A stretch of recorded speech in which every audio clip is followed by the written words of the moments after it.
I think it's pretty safe to say that people have kind of moved on from Android tablets. We don't see too many of them in the market, and the ones that are out there, they're not too special. And that still hasn't stopped companies from trying to fill the void and make a quick buck or two from that voided space. And we have one right here. This is from Lenovo, the Lenovo Tab 4 10 Plus. Yes, there are two numbers in it, stupidest name ever. But this tablet itself, the slate is not too bad. It's actually a throwback to decent Android tablets. And we're going to talk about it right now in our full review of the Lenovo Tab 4 10 Plus.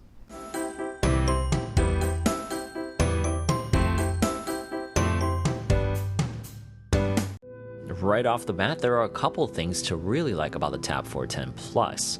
The first being that it has USB-C. For a sub $300 tablet, you still see micro USB out there, even in 2018, so this is great to keep things universal with your modern phone. You really only need to take one cable now instead of two when traveling. The second quality thing about the tablet is the better than 1080p display. At 10.1 inches in a 16:10 aspect ratio, you're looking at something closer to a Samsung Galaxy Note tablet from 2013 than those squarish slates we're more accustomed to now. Still, the color reproduction on this IPS panel is good, and I really enjoyed reading comics on it. I still prefer those squarish aspect ratios on my tablets, but this one still works fine for the things I use it for. The plastic back has this soft touch texture that resembles a cheap man's sandstone. It makes the tablet easier to grasp, and I really like it. It does scratch up pretty quickly though. I also felt that the tablet lacked quality in the build department.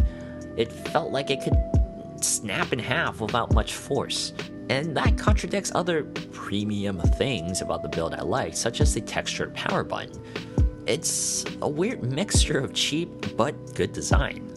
One more solid design element are the dual speakers located at the top of the slate. You don't cover them in either portrait or landscape due to where you place your hands. They get decently loud and seem acceptable in quality. The slasher. Huh. But then I got smart. I was having way too much fun taking chances left and right. But I wised up. When it comes to the performance of the Tab 4 Plus,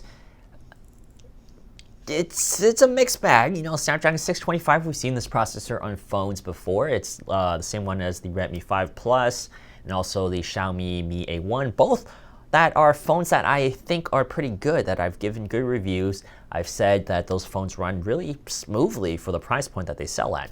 However, on this tablet, I do have mixed reservations. From what I've seen, what I've experienced, and this could be attributed to the gigabytes of RAM on this tablet as well, it just didn't flow as well as I expected it to, especially coming from those phones that I just mentioned. I actually was using this concurrently with those two phones during those review periods. And things just didn't flow as smoothly. You see a little bit of lag between scrolling of articles and pages, web pages, kind of just floats a little, those stutters. You can notice the stutters, whereas you see a little bit of that on those listed phones that I was talking about, but not as much as this particular tablet. Apps take a little longer to load than I anticipated them to do.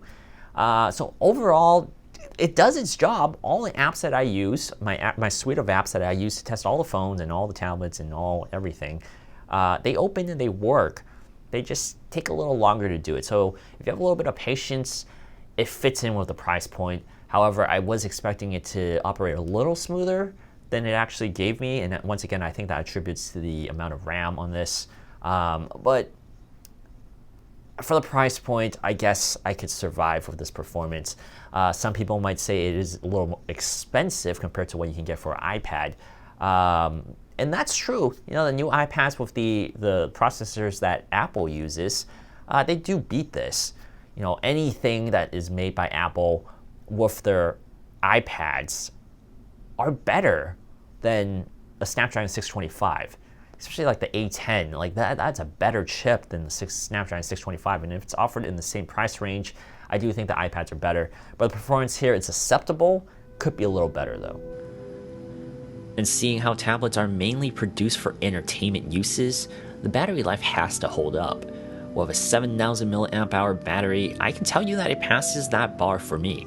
It'll get you acceptable life by tablet standards.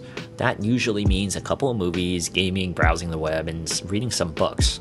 My biggest concerns about the Tab 410 Plus will have to be that it was made by Lenovo.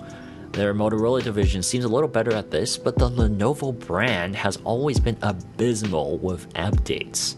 This runs on Android Nougat with Oreo nowhere to be seen. I have the Yoga Book as well, and that has no substantial updates, ever. It's nice that they kept the UI pretty clean, but I just don't have much confidence in Lenovo.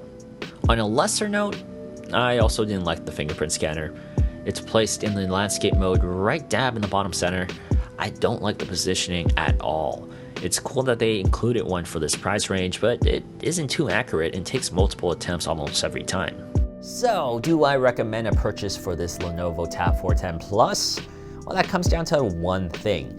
If you're looking for an Android tablet in 2018, and you don't want to purchase like a $500 Samsung Tab S3 because it's too expensive, or you don't want to purchase an iPad because you don't like iOS, you don't have a lot of choices. You look at Huawei, but this thing here, I do give a thumbs up in the purchasing department. I do think it's worth a purchase, worth a look at least, because of one thing, the LTE. The LTE on this, for this price point, I have never seen before in any tablet. You're not gonna get this on iOS, period. There's no way you're gonna get an iPad with LTE support in the 300s. If that ever happens, that'll be the greatest day in the world, but it will never, I don't think it'll ever happen. I don't even see that on Android, actually. I don't see Android tablets this low of a price point with LTE support. And this is something that, you know, you don't consider, you don't think you need, you don't think you want, but once you have it, it's kind of like the cherry on top. It actually is really beneficial. We've all been to hotels that the Wi-Fi is just really bad, or we've been on a bus, or we've been in a city when we're working on a work trip and we just want to pull out a tablet and just read an article or something, but we don't have Wi-Fi. This thing has LTE for this cheap price point. It's great. I actually did this. I traveled to Boston and I was able to pull this out and use it in the city. So I do recommend this tablet. It's not the greatest thing in the world, but it handles its job okay for the most part, and I think a lot of people will enjoy using it if you have some patience to it. Once again, I'm Alex from Tech. Thank you guys so much for watching. Let me know if you guys have any like sleeper tablets. I know there are a few out there on Amazon floating around that are really neat from off-brands. Might take a look at those, but I don't know if the interest is big enough right now for me to warrant a purchase of those. Let me know what you guys want to see, and I'll see you guys next time. If you like this video, be sure to like, comment, and subscribe. Also, hit the bell button below so that you don't miss a single video in the future. I'll see you guys next time. Bye!